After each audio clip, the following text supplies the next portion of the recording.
ఇదం హి వృత్తముచిత్తం కులస్యాస్య సనాతనం దానం దీక్షా చ యజ్ఞేషు తనుత్యాగో మృధేషు చ.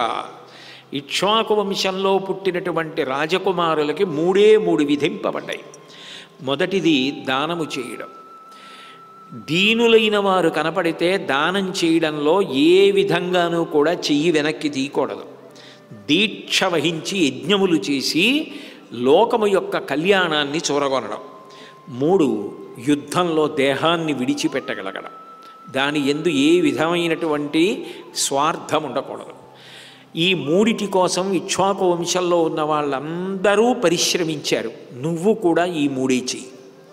అంటే నీ శరీరాన్ని రామచంద్రమూర్తి యొక్క సేవ కోసం దానం చేసి ఆయనని సంతోషపెట్టడానికి నువ్వు పరాకుగా ఉండడం అంటే ఆయన నిద్రపోతుంటే అవసరమైతే నువ్వు నిద్రపోకుండా ఉండగలగాలి.